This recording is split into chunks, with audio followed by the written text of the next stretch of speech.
Два субъекта точками на радаре. Он и она, патроны к бою, души, фары. Пара грифов секретно без званий и регалий. Все реалии, лишь вымысел двух биографий. Два профиля профи и страсть как порох в гильзе. Бравада чувств под прицелом снайперской линзы. Плевать на принципы, запреты оппонентов. Одна любовь, одна игра, две легенды.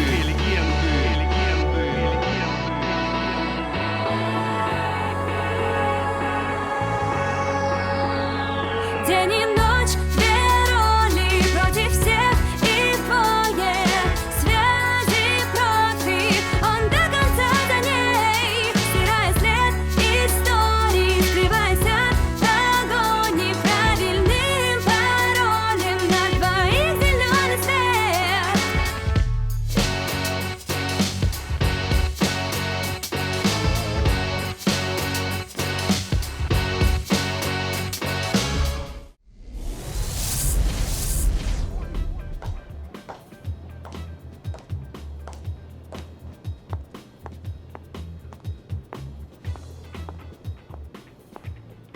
أهلا وسهلا.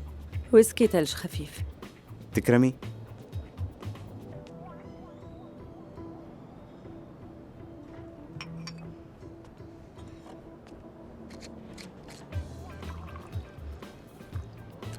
في أي شيء غلط؟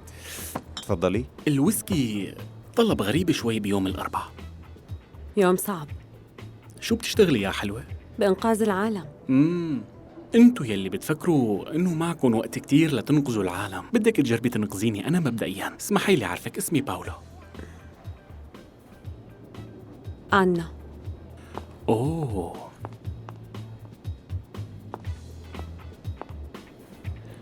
2 ويسكي سك.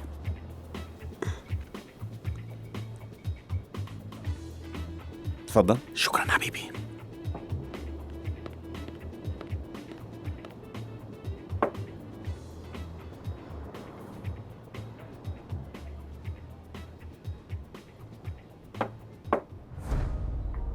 الحياة مملة وقت تشتغل بهالمجال. أرقام أرقام أرقام، مليت كتير. بعرف واحد عالم رياضيات الله يعينه على حياته. مو كل علماء الرياضيات نفس الشيء، لأنه الأرقام بتختلف عن بعضها. في أرقام بتطلع بوشك وفجأة بتتحول لمصاري وثروات. هذا حديث مختلف عن موضوعنا. أوه، شو رأيك بكاس جديد مشان إنقاذ العالم؟ ايه أكيد. فوراً.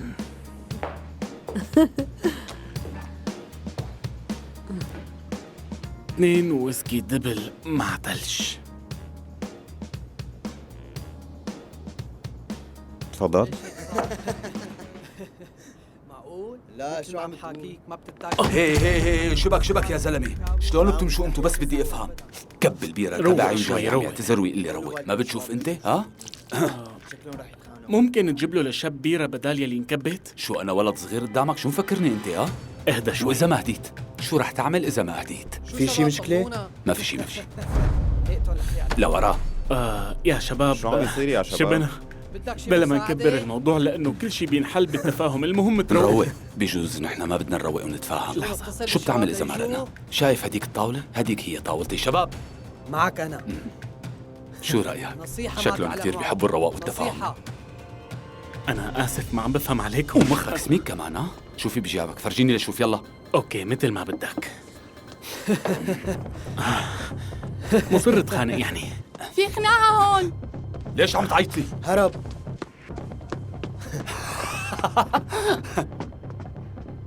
شو يا حلوة؟ انت اللي رح تعوضيني عن حق البيرة وعن الأذى النفسي.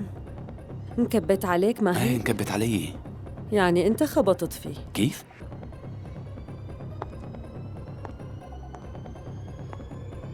أنت خبطت فيه بالأول. شو بتفرق يعني؟ بتفرق كتير برأيي.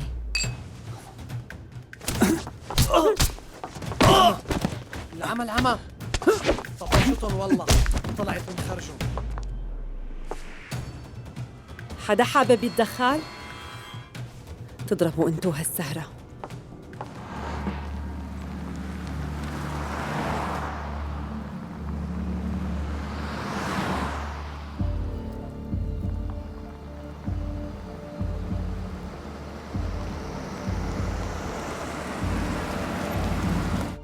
الزبون وصل.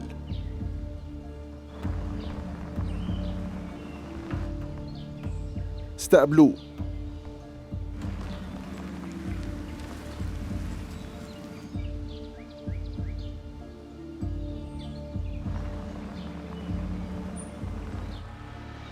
الزبون كمل طريقه.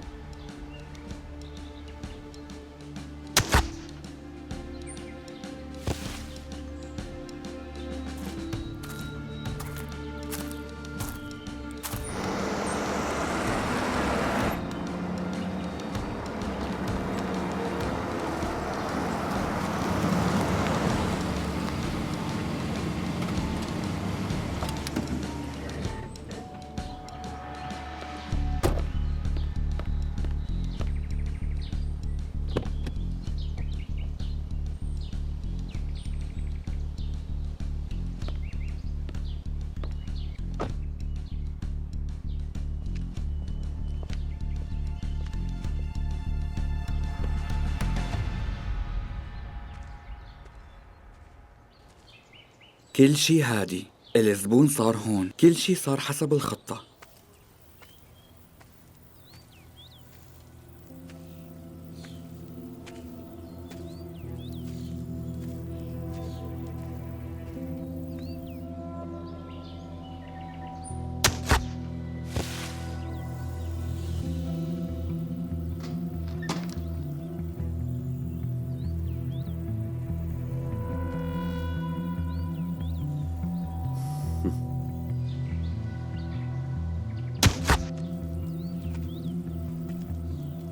الزبون بالباحة الخلفية.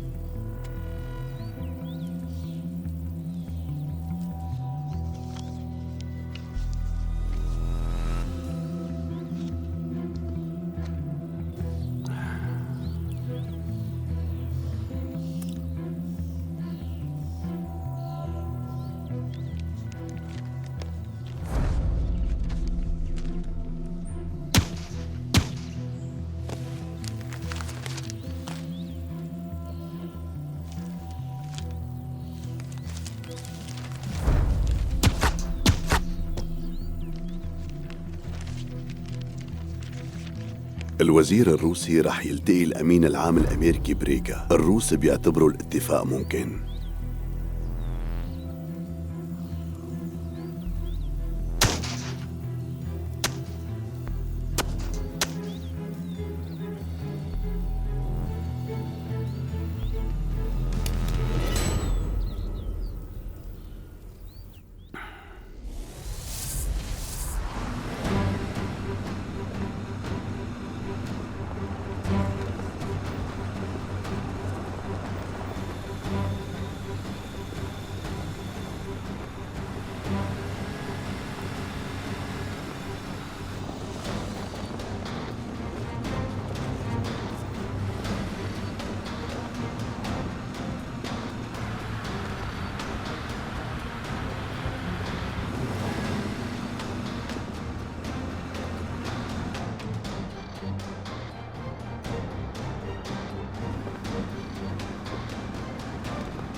فتشوا السيارة.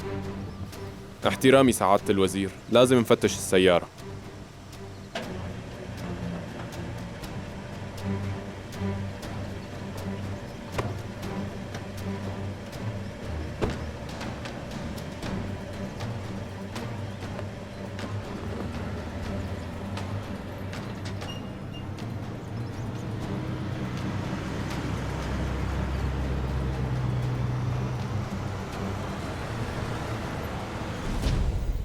أنت أكيد ما رح تجن وتقوصني، صح؟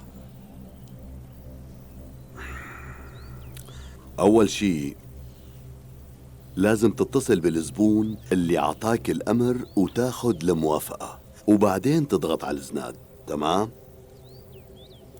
أنا لو محلك ما كنت ضيعت وقت، كنت فوراً دقيت له.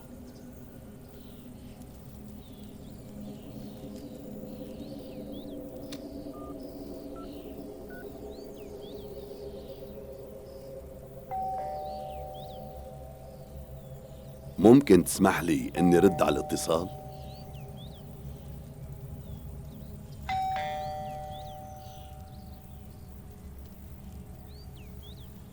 انا بفضل انك ما تقتل يلي قدامك. ليش؟ لانه هو الزبون المطلوب.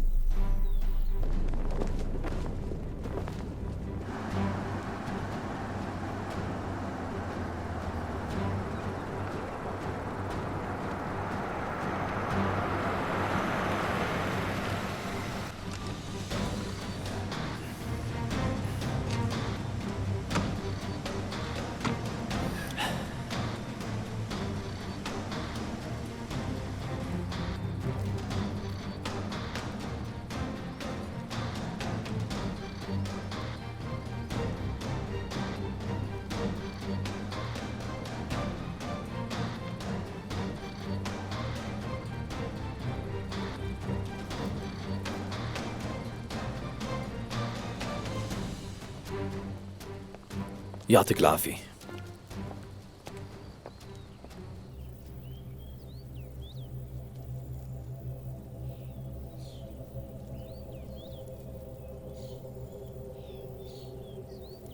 شو رأيك نقعد ونحكي ونتفق على الرايق؟ الموضوع كتير بسيط. أنا عطيت الأوامر، بس قبل هيك أنا عينت السكيورتي، وللأسف فشلوا. بس أنت نجحت ونهيت اللعبة بشكل بسيط. جيم أوفر. أنا من البداية حسيت إني ما بقدر أوثق فيهم. قلي شو السبب؟ بصراحة حبيت أتأكد إذا كنت فعلا بتستاهل وبحق لك تاخد المصاري.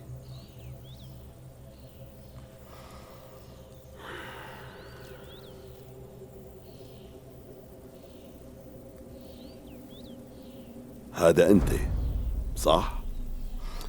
قبل 7 سنين ببروكسل، وقتها ببلجيكا حضورك صدم العالم كله. 1 و2 3 3 طلقات نارية بسلاسة قتلوا شخصيات مهمة، قتلتهم بأرضهم. من بعدها حضرتك قررت فجأة انك ما تكون قاتل مأجور عادي، لانك من وقتها صرت شبح مخيف ومرعب.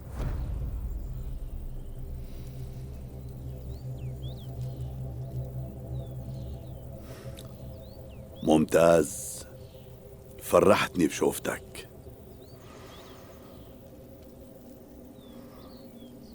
هي تذكرتك على ريقة. انتبه إن روحها رجعة.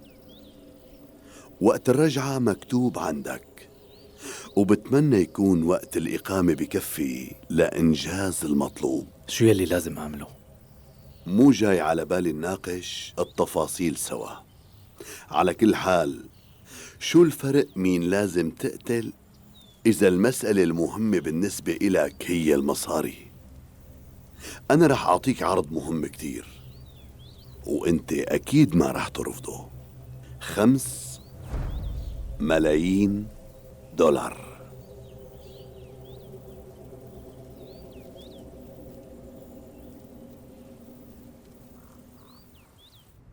يا سادة، مهمتي اليوم وبيشرفني كتير اني ساعدكم بالعملية الامنية اثناء مقابلة السيد الوزير الروسي مع السيد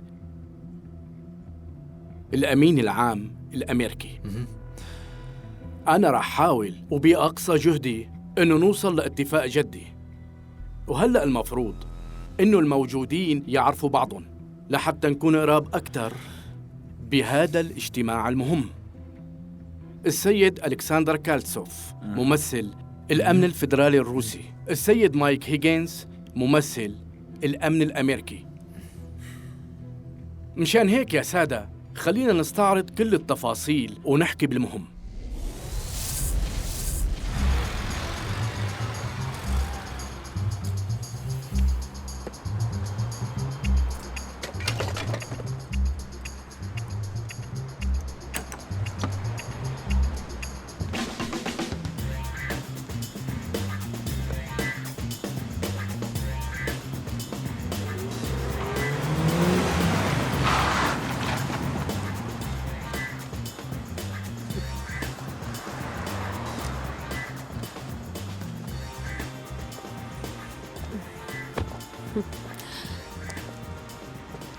أنت دائما هيك؟ شو؟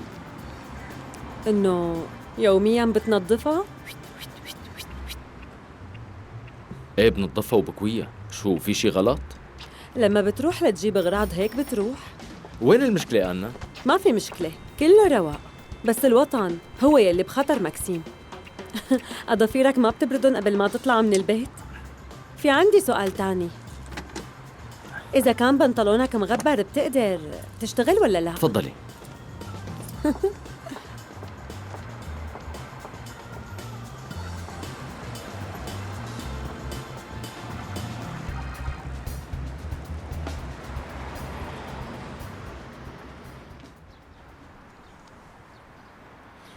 طمنوني، انتوا لقيتوا حجة مشان تغيبوا؟ وبشكل تام. مرضي صعوبة بالتنفس وبدي إجازة أسبوع أقل شي بالمشفى.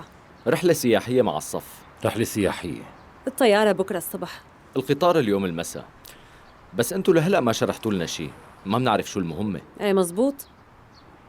بصراحة كنت متأمل انه الخبر ما يطلع صحيح، بس مع كل أسف. مكسيم، انت بزماناتك اشتغلت مع المنارات صح؟ صح. أي منارات؟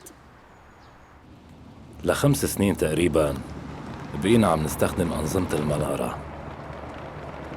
إذا بدنا نشرح الموضوع باختصار كتير فهو بهالطريقة هي. كلنا منعرف إنه في أشخاص عايشين بدون ما يحسوا، نحن عادة منسميهم منارات. هدول الأشخاص موجودين بمجال مراقبتنا الشديد، وغالباً هدول الأشخاص بيكونوا نضاف تماماً من كل النواحي، وخاصة من الناحية القانونية. تخيلوا إنه هدول الأشخاص ما بيشكلوا أي خطر، بس السر بإنه إذا راقبنا هدول الأشخاص ممكن نوصل لأخطر المجرمين بالعالم. بمساعدة المنارات الأمريكان قدروا يكمشوا بن لادن مثلاً. وفي عندك غير بن لادن أمثلة كتيرة للأسف. كالعادة هدول المنارات بيكونوا بعاد كل البعد عن صفات المجرمين. هدول المجرمين يلي يبدو إنهم هديوا وبطلوا المصلحة، يلي هربوا من العدالة ويلي غاصوا لتحت، وفي منهم بلشوا حياة على أساس جديدة، بلشوها بشكل طبيعي وماضيهم انتسى تماماً. وإذا قرروا يبلشوا حياة جديدة فهذا بيعني قضاء على القديمة، الحياة القديمة اللي فيها العيلة والرفقات والأماكن. وين ما حاولوا يهربوا رح يلاقوا القرايبين وأصحاب القرايبين والرفقات، إذا مو بشكل شخصي فأكيد عن طريق الأنترنت. هدول كلهم إذا جمعناهم مع بعض بشكل شبكة منسوجة من خيطان غير مرئية، يعني خفية. نحن بيضل علينا أنه نراقب هالخيطان يوم بيوم، لأنه أكيد بأي لحظة إلا ما يفلت شي خيط. نحن هون وكل أجهزتنا منكون بقمة الاستنفار، لأنه منكون على يقين ومتأكدين أنه عدونا رح يتحرك. طبعاً هي المعلومة ما بتعطينا أجوبة على أسئلتنا ولا أنه نقبض عليهم فوراً، لأنه بيكون كل شي غامض لسه، بس على الأقل بيسمح لنا أنه نضيق مجال البحث للمينيموم، وأنه ننتبه ونتحرك بالوقت المناسب. الوجهة مهمة بس الوقت المناسب أهم. المنارات هن عبارة عن منطقة حرة حدودية خاصة. فكر تعمل أي حركة غلط وأب بتلاقي صار عندك أثر، والأثر هذا غالباً هو دليل مهم، ووقتها أنت شغلتك تقرأ وتحلل هاي الآثار كتير منيح.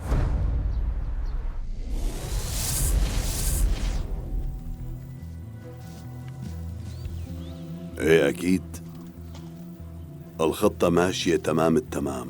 اجتاز الامتحان وصار بريقة، لهلأ لسه ما بيعرف اي شي. اكيد سلموه المصاري. صار فينا نقول بثقة انه الشبح اكل الطعم. بفهم انه البحث رح يكون بريقة؟ ايه. وهالمرة مين الخيط يلي فلت برأيكم؟ ممكن تخبرنا عنه؟ للأسف أنا هذا الشخص ما عم نقدر نلاقيه من 7 سنين. هو نفسه اللي عم تدور عليه الشبكات الأمنية بالعالم، ومثل ما بعرف لحد هلأ ما حدا عنده فكرة عن شكله. حاسة كأنه حضرتك عم تعرفنا على بطل خارق. الحقيقة هذا العنوان كتير مناسب. هالمرة مهمتكم توصلوا لحدا مو عادي نهائياً. انتوا لازم تدوروا على شبح خطير. بحسب تحاليل كل الأخصائيين يلي وصلتنا، الوجهة هي ريغا. شبحنا الخفي والخارق لازم يظهر هنيك، وهو غالباً صار هنيك. والأخصائيين ما بيعطوا ضمانات مثل عادتهم. لا. خير، فإذن نحن لازم نروح لوجهة مو معروفة ونلاقي شخص مجهول، صح؟ ممتاز. يلا مكسيم. لسه في شي بدي أقوله. بعد أسبوع من اليوم رح يتم لقاء الوزير تبعنا مع الأمين العام الأمريكي. هذا اللقاء كتير معقد وهام. صار في عنا كتير أسئلة لازم نلاقي أجوبة عليها وبسرعة. تغيير مكان أو زمان اللقاء مستحيل، لأنه أخذوا كتير وقت لحتى جهزوا له. وليش بريغا؟ مشان نركز على حيادية المكان. لاتفيا عرضت خدماتها ووافقوا الجهتين وكل شي جاهز. التدبيرات الأمنية اللي عم تتجهز أخذت شكل حيادي من جهتنا ومن جهة الأمريكان حتى. بس هون عنا تفصيل كتير مهم، إنه الشبح هو قاتل استثنائي، وإذا هو هلأ بريغا فأكيد مو ليتفرج على معالمها التاريخية. عنده الأهم. بالضبط مكسيم. حالياً وبكل دول العالم في كتير جهات مو هاممها غير شي واحد وبس، إنه الدولتين ما يتفقوا بالمرة. البزنس تبعهم مبني على فكرة التضاد، لأنه بالنهاية الحرب بتجيب أرباح مليارية. أما الحرب الباردة تتحول لحرب ساخنة، تتحول بتفصيل كتير بسيط، وهو اغتيال سياسي كبير، وممكن يغتالوا 2. أما المحللين تبعنا ويلي ما بعرف ليش ما بتحبيهم بيكونوا عم ينقحوا المعلومات والتفاصيل يلي المنارات بعتوهم، ومتأمل إنه بين اليوم وبكرة يلاقوا شي مهم، أي شي بيفيدنا، إنه مثلا رقم تليفون أو ممكن رقم كريدت كارد، أي معلومة ممكن توصلكن لبداية. تتذكروا إذا كان الشبح فعلا موجود بريغا فكل الأمل فيكن لنقبض عليه.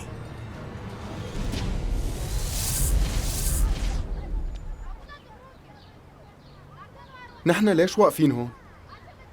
شو امتى رح نسافر؟ اليوم. بالله عن جد؟ بتعرف قديش صرنا قاعدين بالمدرسة؟ خلينا نروح حاجة نضيع وقتنا. أنا بدي روح على ريغا. مضطرين نستنى لينا رفيقتكن هي وأبوها. طيب خلينا نروح بدونه. لا ما بيصير، يا منروح كلياتنا يا ما حدا بيروح. إذا ما كان معي حدا يساعدني ما فيني أدبر حالي لحالي، فهمت؟ فهمت أستاذ. تهانينا، روح لعند رفقاتك. طيب شو ذنبنا إنه نستناها؟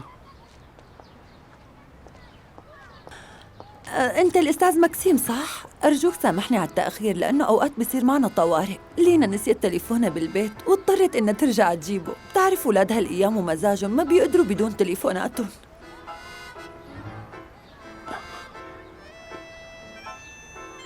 مين أنت؟ أنا أنجلينا أما للينا، وفيك تنادي لي جالي. وأنتي؟ جاي لهون مع بنتي. على أساس أبوها جاي؟ هيك على أساس بس غير على طول هيك بيوعدنا وبيلغي، لأنه بيجي شغل بآخر لحظة. هلكني، هو بزعل أولاده وأنا بحمل عنه الذنب. المهم أنت ما تقلق أستاذ مكسيم، لأني ما بلبكك، لا تتوتر. أنا عندي تذكرة وفيزا وخبرة. يلا. هاي لينا وأخيراً وصلت. هاي مامي. هاي. مرحبا. يلا شباب وصبايا، أخيراً اكتمل العدد. لو أوكي. سمحتوا خذوا أغراضكم وتفضلوا، لازم نتحرك فوراً. ماشي. يلا خلصونا.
مم.